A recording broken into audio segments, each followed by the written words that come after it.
Welcome to The Actor's Choice, where the actors and actresses have a chance to talk about themselves and their careers. Join us now for the next hour as we explore the marvelous industry of acting by actors and actresses from today's exciting show business world. And now, direct from Hollywood, here's your host, Ron Brewington. Hi, everybody. I'm Ron Brewington, and welcome to The Actor's Choice. Roll it, Tony.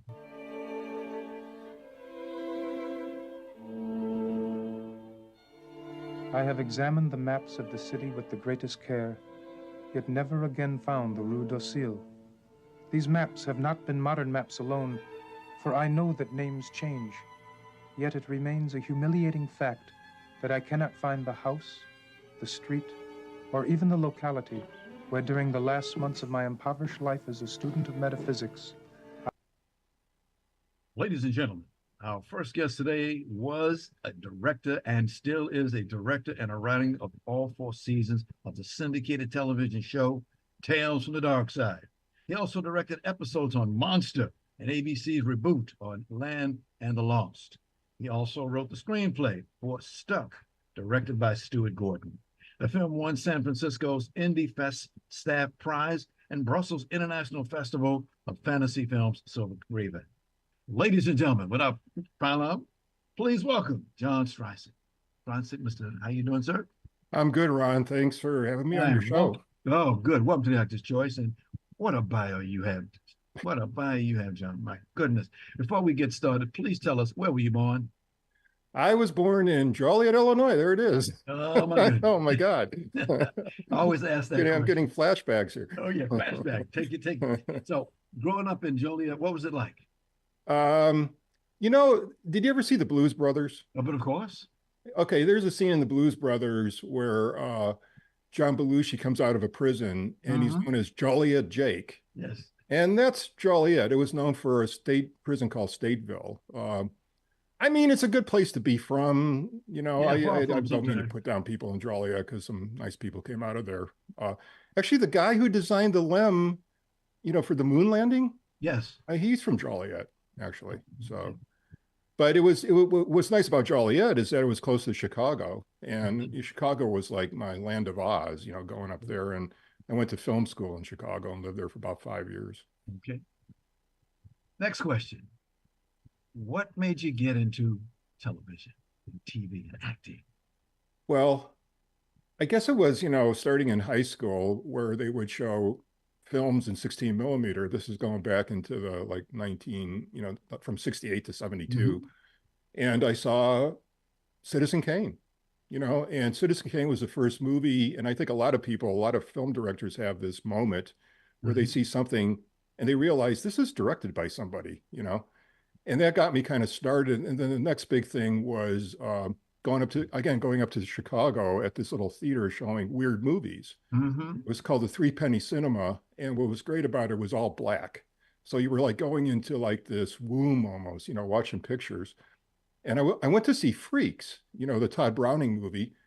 But unbeknownst to me, there was a movie playing called Un Chien Andalou by Salvador Dali and Luis Buñuel. And I had never seen a movie like that before. And I was raised heavily Catholic.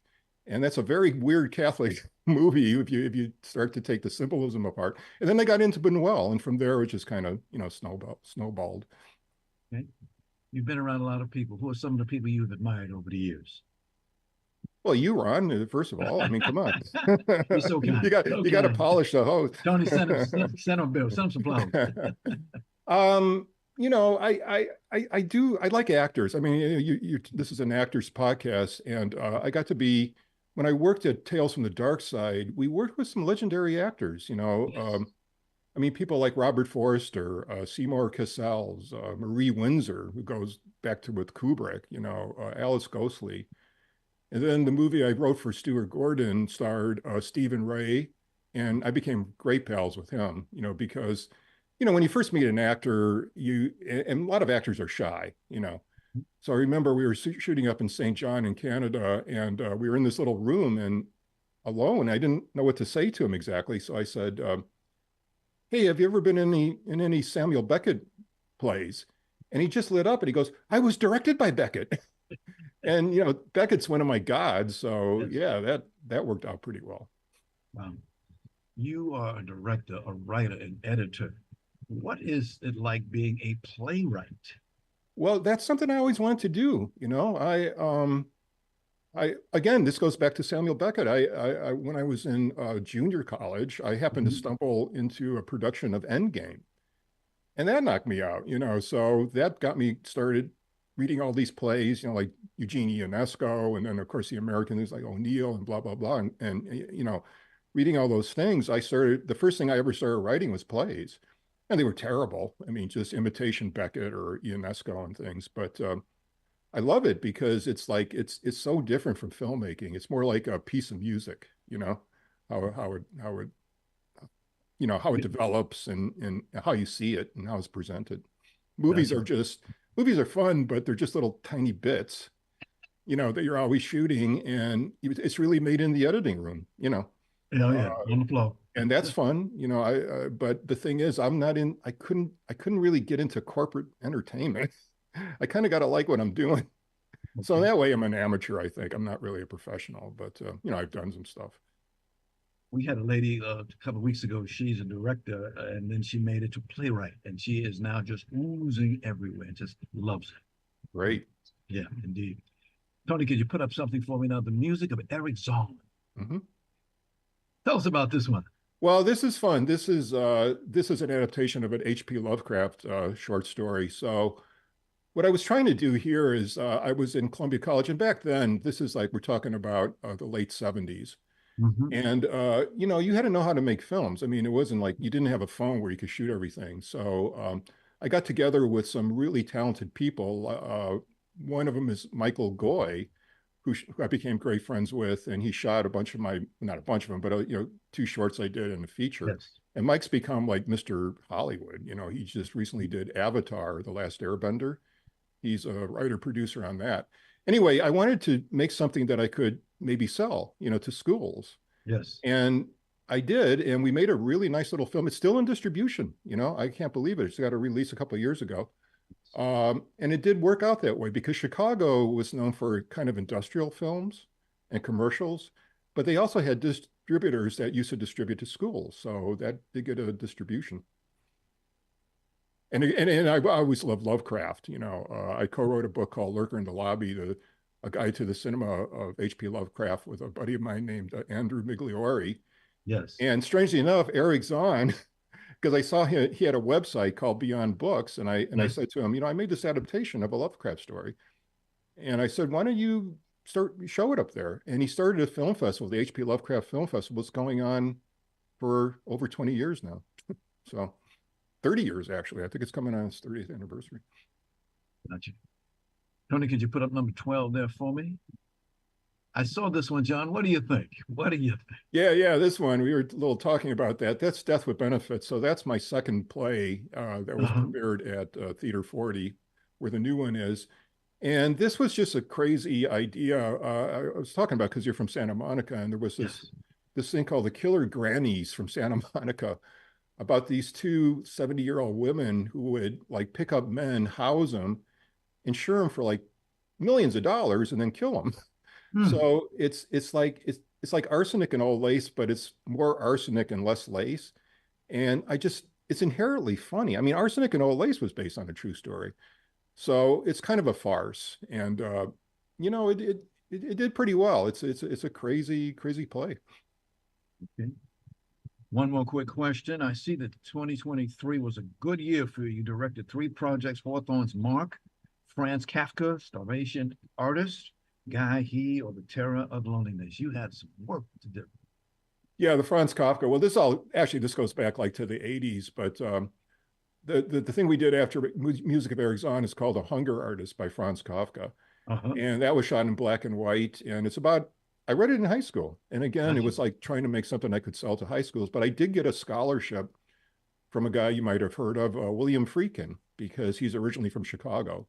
Okay. So with that scholarship money, I was able to make the movie, and that got me some work in Hollywood. Like, I wouldn't really call it Tales from the Dark Side Hollywood, but it got me work on that show. Ladies and gentlemen, this fella has got a new play out. They call it Power and Light. World premiere. That's it. Oh man, tell us about it. Yeah, well, this Synopsis. is a thing I've wanted to do for a long time. It's based on the relationship between Thomas Edison and Nikola Tesla.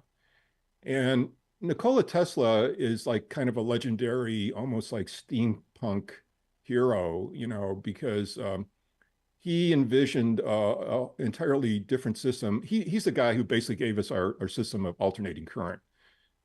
You might have heard of the War of the Currents, and Edison was trying to do direct current, which is safer because it's lower voltage. But you would have to build like a generating plant every mile or 2 miles, which would be ridiculous. Tesla saw that you could send high voltage AC hundreds and hundreds of miles, which we do today. The problem was nobody could figure out how to use it to power a motor. And that was Tesla's giant idea, where he comes up with this motor. He's someplace in Budapest, and he hears a poem by Goethe, and suddenly he said everything came to him, like how he could make this thing work. And it's like a magnetic whirlwind, that powers these things. And Tesla thought he was off his rocker. And that became the War of the Currents, which led to Edison, even though he was against capital punishment, to back the electric chair. That's how we got the electric chair. It's known more today, but it was kind of a bit of, American history is so screwed up. And a lot of it's hidden, and what happened to me is that my grandfather came from Serbia. So that's my mother's side of the family. It's called Todorovic. And the only thing I knew about Serbia was there was a Serb that started World War I when he assassinated the Archduke. But like in the 80s, I got to hear this book came out. It's by Margaret Cheney, Tesla, Man Out of Time. So this book really kind of popularized Tesla, and I'm reading, and Tesla is Serbian, so I just felt like a connection. And when you read the history of his life, it's just incredible. And they invented the modern world, these two guys. And Tesla back in 1900 thought we could have, he called it like something no bigger than your wallet, where you could make phone calls, you could watch motion pictures, you could listen to symphonies, he was describing a cell phone, back then. And the project was was backed by J.P. Morgan, but when Morgan realized that Tesla also wanted to provide free energy he envisioned like you could go outside in outside your house and put a pole in the ground and you get your electricity from that for free. That Morgan pulled out because he wanted to make money with it. And he was very close. It's called the Wardenclyffe Tower. There's tons of stuff about that online, which we kind of reproduce on stage. It should be a really kind of a thrilling special effect, I think.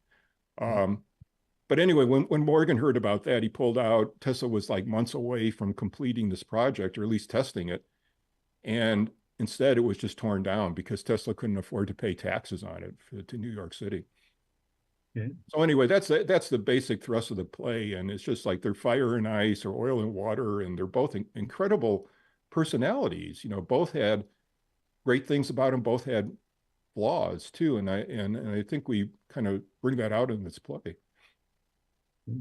How can we get our hands on Tesla?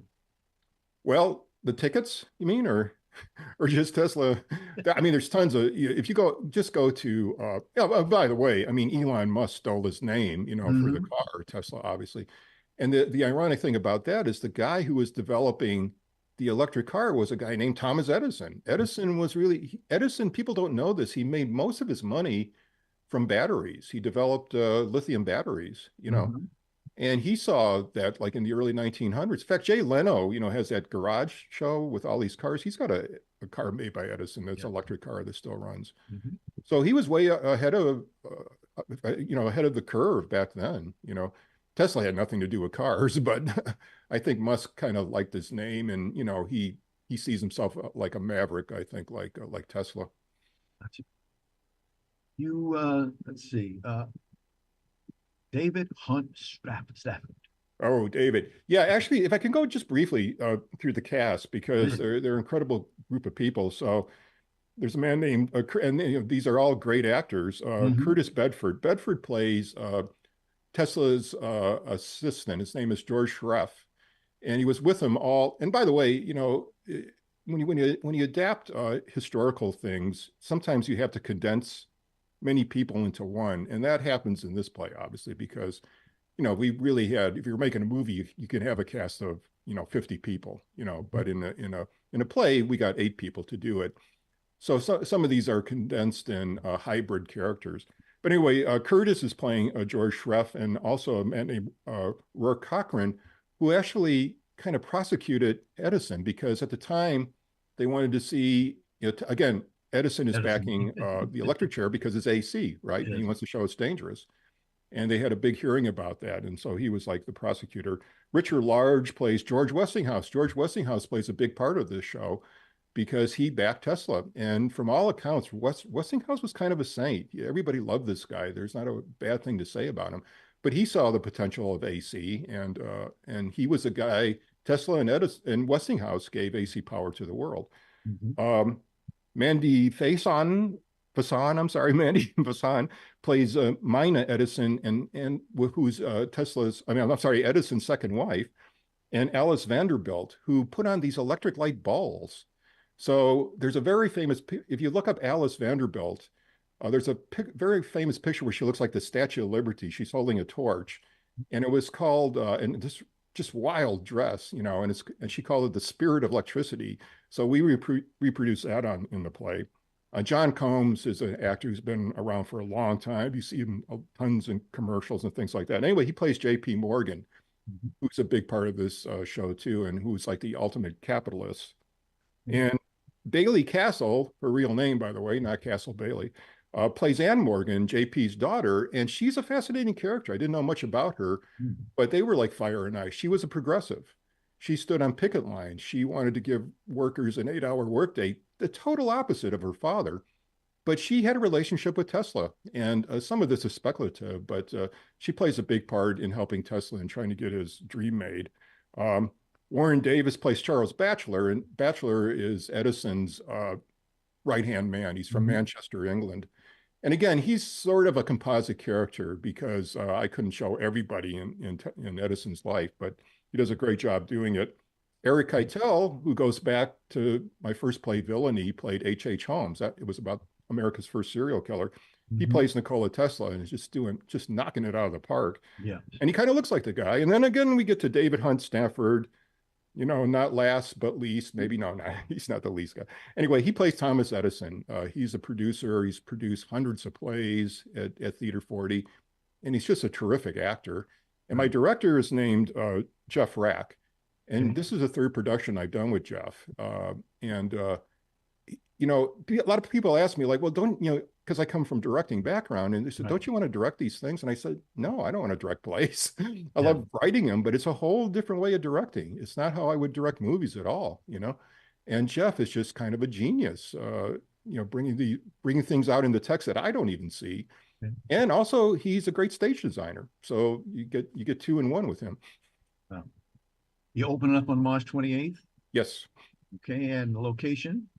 It's Theater 40 in Beverly Hills, and it's in the Beverly Hills High School, but it's not a high school production. It's a professional production. Mm-hmm. It's a beautiful little theater. I think it's a 99 seat theater. Been there for 57 years. No, this is their 57th year of making plays. So it has a new name, same venue, but Mary Cutler Theater, is that they're calling it now? Yes, that's a new, yeah. I think she was a patron. And it's a terrific little space, and it's free parking. You got the high school parking. That's one of the things I hate. Sometimes there it is. Yeah, going to little theaters is finding parking on the street. But that's the basic. It's a thrust stage like that. Yeah, it's really, really nice. Want to be fun. John, I want to thank you so much for bringing some good information to us. I would ask that you come back again, sir. We only get enough time. We'd love to get you back. You got a lot of. Oh, thanks, Ron. This was a lot of fun, and I hope people can come see the show. I think they'll really enjoy it. Thank you, sir. Thank you. Bring us some good. And please thank your publicist, a good guy by the name of Philip Sokolov. Phil, yeah, Phil was in my first play at Theater 40, Death with Benefits. He's one of the guys that the old women kill. Typecasting. Or no, he survives, actually. No, I'm sorry. They don't kill him. He survives. Best wishes to you. Okay. Thank you, Ron. Ladies and gentlemen, John Strysik. This is the Actor's Choice. I'm your host, Ron Brewington. Roll it, Tony. We'd like to let you know that we're asking the Actor's Choice squad to help us with former baseball player Court Flood into the Baseball Hall of Fame. Kurt passed away January 20th, 1997. Husband of one of our wonderful guests, renowned actress Judy Pace. All you got to do is give us a call at 213-349-3941. 213-349-3941. We sincerely want to thank each and every one of you for being a part of this magnificent award for a great baseball player. Okay? Okay. Roll it, Tony. This season 2, Clang Clang. Hey, Clang Clang. We recently learned that this was NBC's #1 streamed new comedy last year, which means I can finally quit my job at Jiffy Lube. I don't think you should. You're dressed for work already. The velour Jiffy Lube. I would trust you with my car. I ain't touching your car. Did you just see that? You gonna go after her? Nah, I've grown. Actually, I will go after her. She stole my wallet. Want my wallet back. That's what he just said. I love when he said that. Greeting to you, sir. Ladies and gentlemen, our next guest today is an actor and a writer. He's here today to talk about an August Wilson play that has a preview starting next week. Get your pen and pencil out, ladies and gentlemen. You want to be there, okay?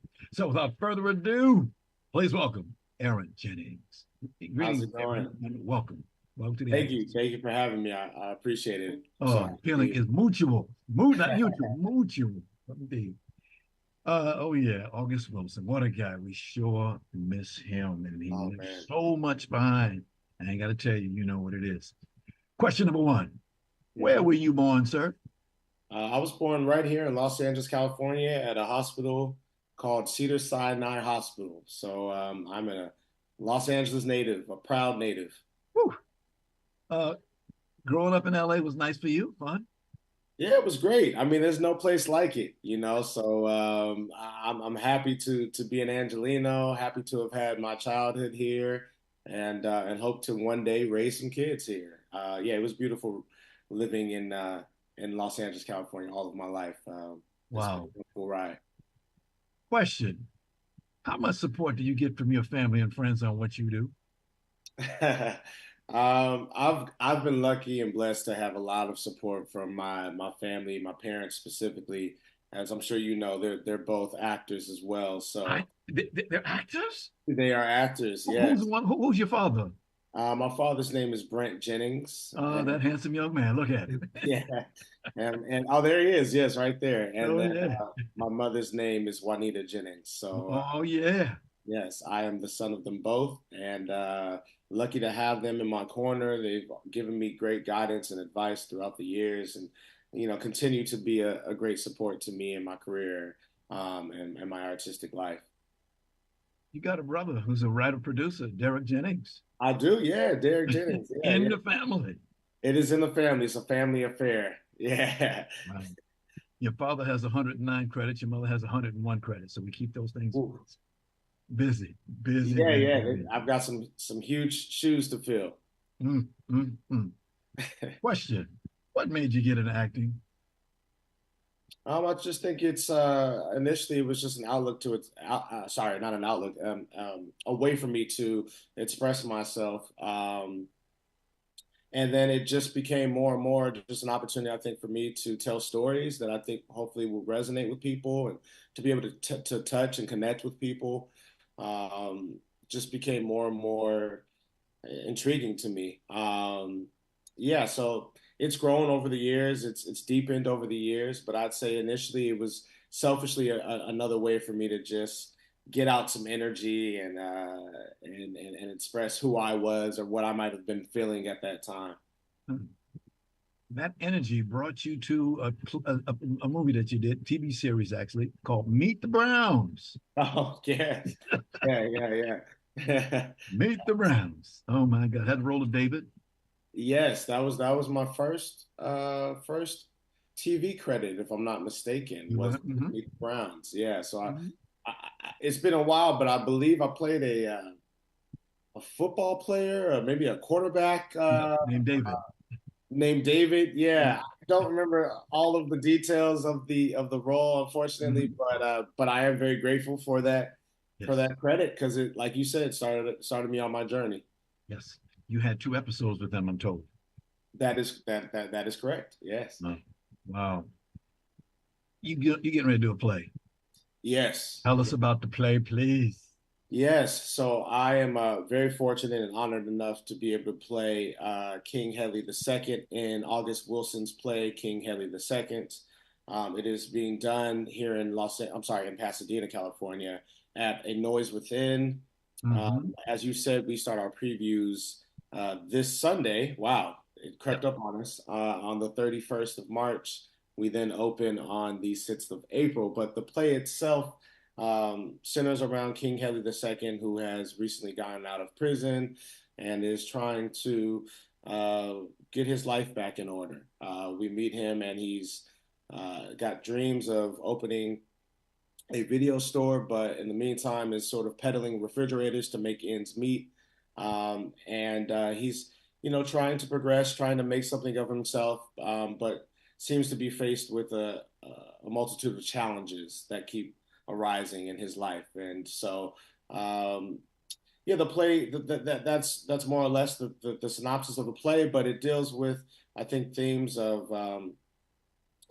connection to one's ancestry, to one's culture, tradition. I think August Wilson, when he wrote it, he felt that the Black community might have been losing its roots, losing its connection to its roots.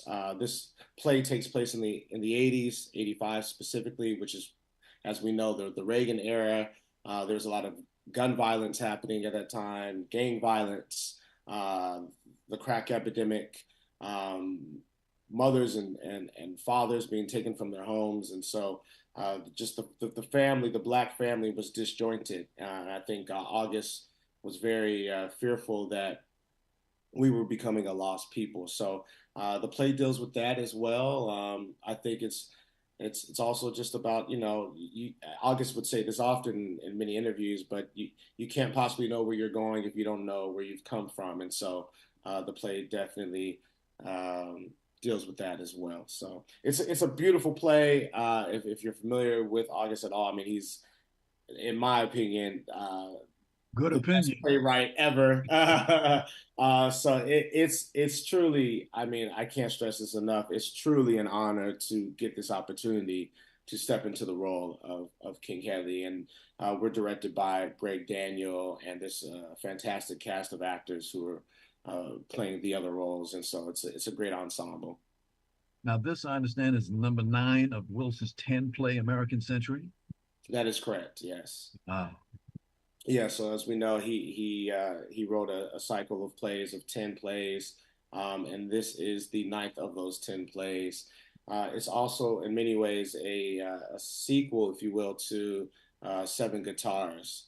So there are characters in Seven Guitars, Ruby, for instance, and the character Canewell, who becomes Stool Pigeon in King Henry II, who are featured in Seven Guitars, who are also then featured in King Henry II. And then there are also other characters such as Aunt Esther who are mentioned in this play that are also mentioned in August's previous plays, such as Jim of the Ocean, such as Seven Guitars, et cetera, et cetera.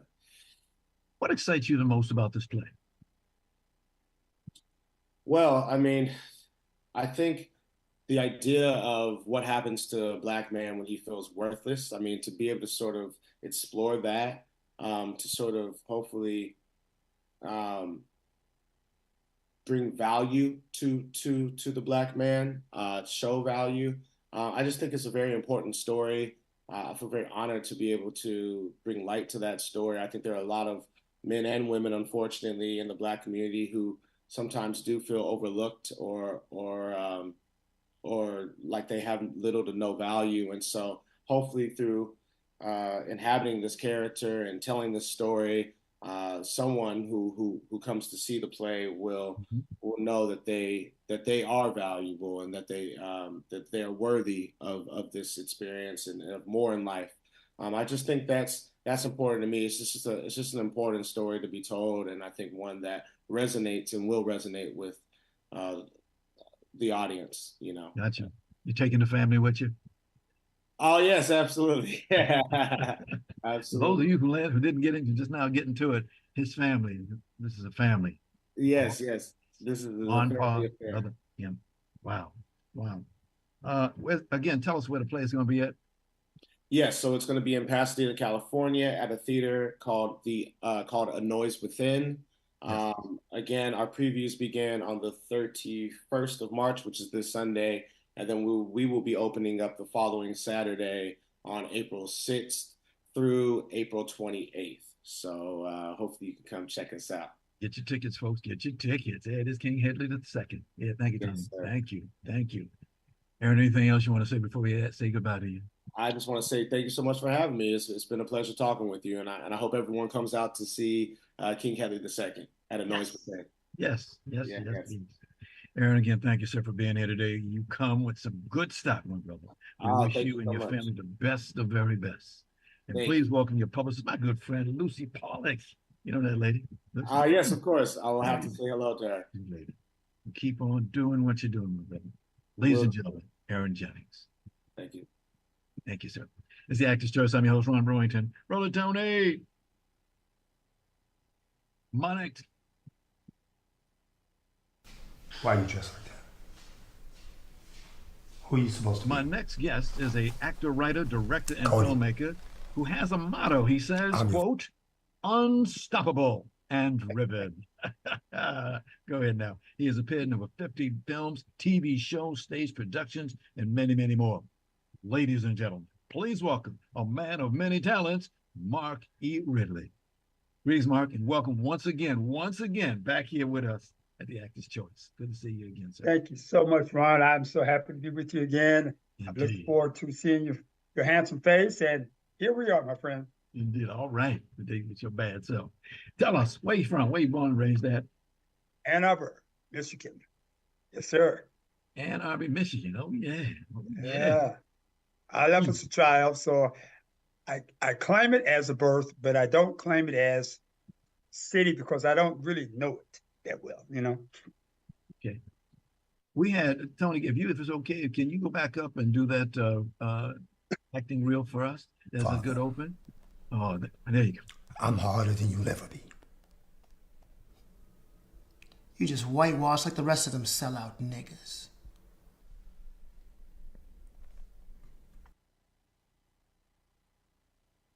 Oh, thank you. A lot of talent there. Let's see. There's a couple of things that, okay, you tell us where you're born, but what was it like growing up in that little town? Because that's where you get molded. What was it like in that little town? Well, I mean, I left there when I was 4.5 or 5. So we went to Riverside, California. So that was, you know, the little country town of Riverside. My father, and my mother, and my little sisters, we were kind of living the country lifestyle, you know. But it was simple. It was simple. It was easy. A lot of hills, rocks. I enjoyed it, you know. Yes. Ended up with my dog, and my parents later moved to Fresno, California. Mm-hmm. I think that's when I really began to have my formative years, understanding life. I saw the difference between black and white, you know. That's when I started really beginning to hit me up and pay attention to, whoa, something's not right here, you know? Yep. Something's not right. But my parents, they shielded us as best they could. Mm-hmm. They were honest with us, and I always appreciated that. My dad was a very strong black man. If he felt the need, he would sit down on his typewriter, which I have, and write the president a letter, city council member, and explain to him in no uncertain terms what he needs to be doing correctly. Interesting. Yeah. He helped mold me to be kind of a assertive. I get my assertion and my strength, power from him. I get my humility and kindness side from my mom. And comedy side from my mom. My mom was funny. She's very funny. Wow. One thing I always tell people about mama, you only get one of them. You only get one of them. You might have 1,000 fathers, but you only get one. That's right. Mom's A. Yeah.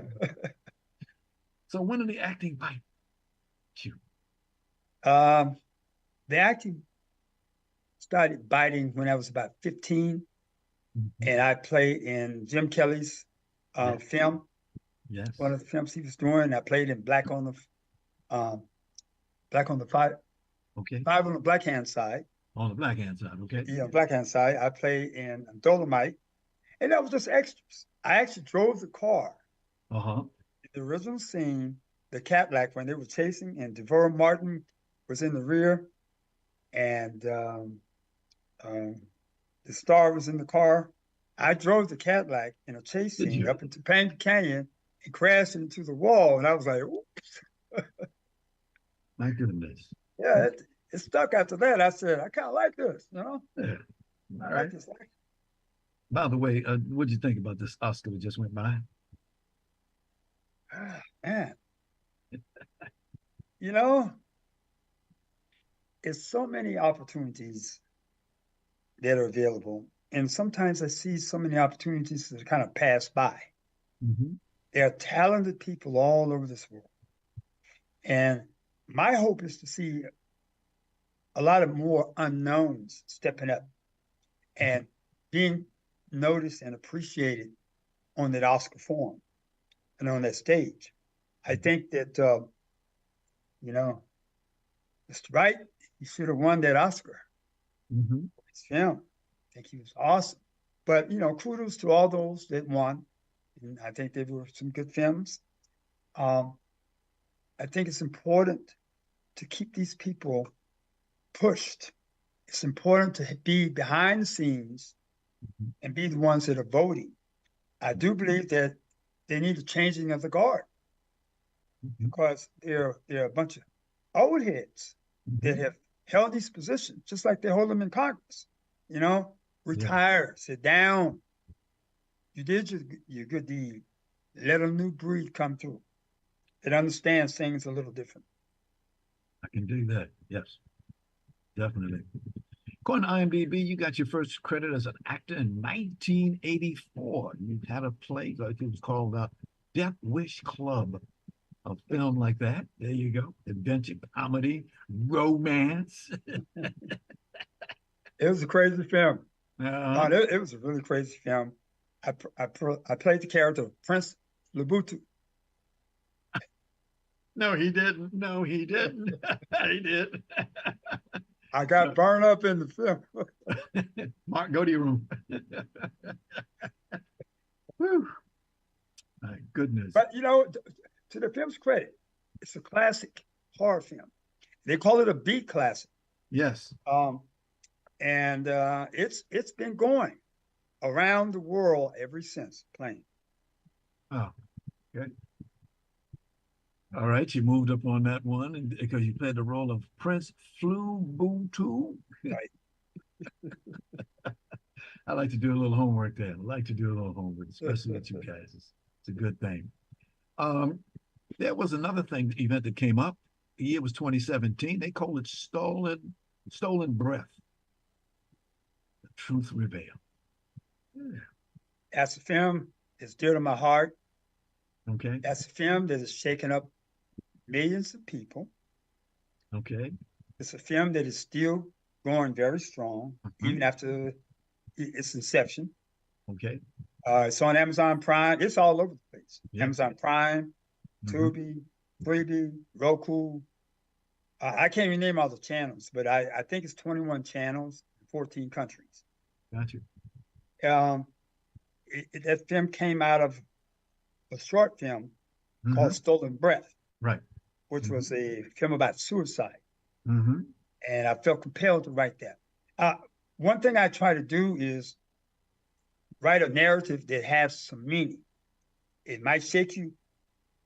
I don't consider myself the kind of writer that goes in a straight road. I like to have you going one way and a hard left, so you don't see it coming.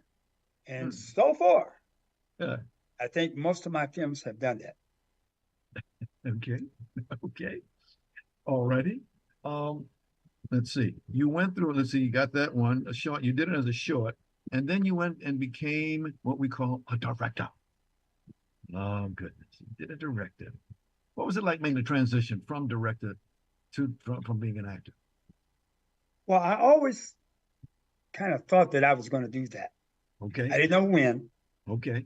I had my first taste of it on a short film that I did called Dog Training. Okay. And Dog Training was not, it was just a comedy. It was a comedy of sorts about men and women's relationships. And, I just thought that I knew that I could do it. I hadn't gone to any school, but you know how you know what you feel it in your heart. And so nobody can tell you no. And I think that's pretty much how I've lived my life. You feel it, you know it. I mean, you have that passion, you just do it. And you make your mistakes and you learn from them. Yes. And you keep moving. But it was a wonderful thing to actually be able to write something and then see it come to fruition and direct it and have the cast there. The people that you thought in your heads are now alive. They're standing in front of you. They're performing your words. That's an awesome feeling. About time for a star for you. Let me know when you want to do it. Okay. I'd like to help people out getting a star. Definitely. Yes, sir. 2012. Again, you did a film called Stolen Breed. But now you're the director of Stolen Breed and thus revealed. This became a big winner for you. Yeah, you said Stolen Breath? Yeah, Stolen Breath.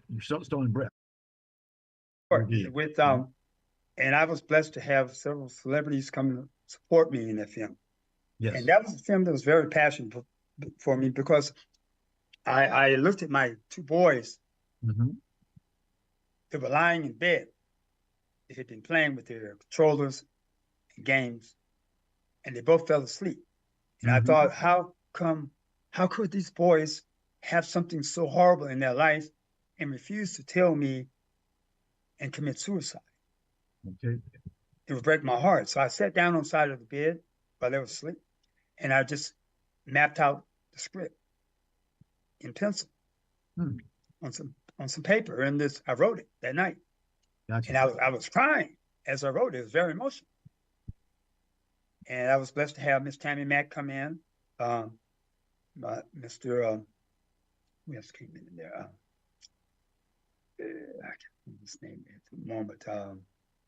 Hank, Tom Hanks' brother, James Hank came in, and he assisted me, and he ran the commercial part. He came in and did the film, and we still stay in contact with each other today. It was a great film, it was a great opportunity to show about the depths of suicide and to advertise the number to help people that were on the brink of suicide or needed help in counseling. So it was a really good opportunity for me to push that. Okay. We just happen to have a roll. Rolling, Tony.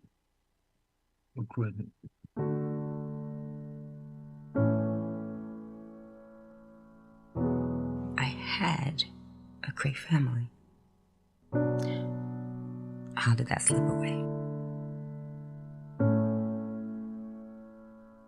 And with my unexplainable and tragic help. There is a house built of stone. All right. Good stuff there. Looking good. You also did a movie called 8 Hours. Yeah, Within 8 Hours. Within 8 Hours is a social justice film. Yes. I made this movie because I was incensed at the actions of police officers taking Black lives, young lives, indiscriminately. And I wanted to kind of, in a way, address something that had happened in Mesa, Arizona, when a little 4-year-old girl took a toy out of a 99-cent store. And the owner called, and the car was surrounded by Mesa Police Department with guns drawn in the face of a little girl and her mother. And just that easily, she could have lost her life. So I told the story of a little girl with her father going skating in this film. And I told the story because it's a true story in the sense of how reality happens in this world for so many Black people. And I wanted to make sure that people just understood the magnitude of the feeling of it. And what if? What if someone got tired? Right. And what if they were your own type that got tired? So I made the film. It will shake you up. Excuse me. Bless you. Boy, that went down the wrong way. Yeah, the film does shake you up. All right. You are a new author of a children's book called The Fly and the Truck Driver. Yes, sir. I got it. How can you get it? How can you get that book, please? You can purchase that book on Amazon Prime. Yes. Barnes and Noble. Yes. It's also an audio book. Uh-huh. It's a book that I wrote years ago with my son, Malcolm. As he would sit on my lap and we would just talk. I used to own a trucking company. Wow. And my boys loved trucks. I had a lot of trucks. And it allowed me the opportunity to act and to model and do everything that I needed to do, raising my kids. Yes. So I wrote this story about a courageous fly and this truck driver. It's fantasy soul, but at the same time, it has a great story, a great moral story about courage. It's about discipline. It's about obeying and listening to your parents. Yes. It's also about exploring life, meeting friends, and not being fearful. So it has several messages. Yeah. Right. Ladies and gentlemen, if you want to get this book, http www.markeridleyauthor.com. Say it again. www.markeridley, author.com. Yeah. Okay. You got another one, The Myth, a new suspense film by Tommy Griggs. You play the lead actor. Sir. Now in post it's still in production. Yeah. I'm looking at a lot of clips, liking what I'm seeing. It's pretty exciting, how it's coming together. Yeah, it's pretty exciting. It's something quite different that I have done, I get to be on a yacht, be on a big ship. Yes. So that's Isn't it nice when you do something different? Yeah. Isn't it nice when you do something different? Oh, yes. It's always good to do something nice and different. Absolutely. Yes, sir. New plot coming out soon called The Custodians. I'm already laughing. Can you talk about it? Yes, I can. Director, Gino Brooks. Yes. Gino is the director of Cedric the Entertainer's TV show. He and I have worked together several times and called me in on this, thought I might be the right guy. Okay. Now it's now sitting there waiting to light up the airways. It's a comedy about a group of custodians, various walks of life. I play the character, the old man in it, that is just a mess. But I can't wait to see it. I haven't seen cuts on it yet, so I can't wait. But I think people will really be happy. I hear everyone's extremely excited about it. They're very satisfied with everyone's performance. The writers, Aaron, and his partners is just like hilarious. He also plays the lead in it. So it's something to look forward to, man. Really, I'm looking forward to that. Okay. So what other good things are coming up for you? Oh, You're Ron, busy man. I have 4 films that I'm looking to light up, brother. I have a TV show looking to light up. I'm looking for investors, obviously. I have a love story that is out of this world. It's going to be extremely, extremely different. As you know, I like to tell you how I do things. Yes. I have a short film that I'm really ready to produce and get out there. And it has to do with PTSD, but it's back in the day when they didn't call it that. They call it shell shock.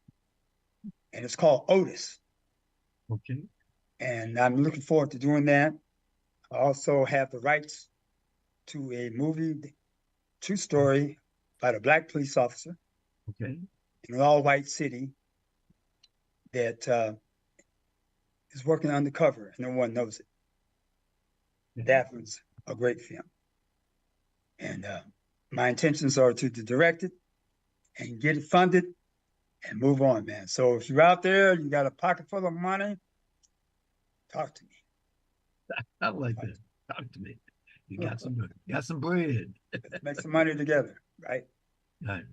Marv, I want to thank you very much. Thank you for being here today. As they say, it makes my day. Indeed. Please come back again. Please. Thank you, Ron. I appreciate it. I'm always willing to come, man, hang out in your home.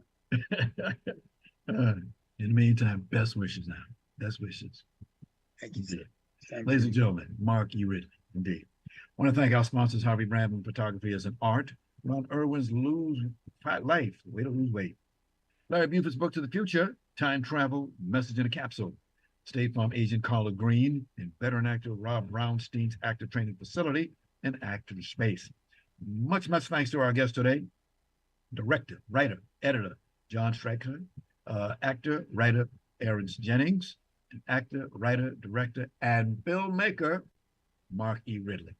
The Actor's Choice is a presentation of B&B Productions. Rudolph Brewington is the president, and Sydney Chandler, she's our executive producer. Special thanks to our ever-growing audience. I'm Ron Brewington. Be well. Oh, yeah, that guy, Tony, he's on the line, always with us. Thank you, Tony. Be well. We'll see you the next time.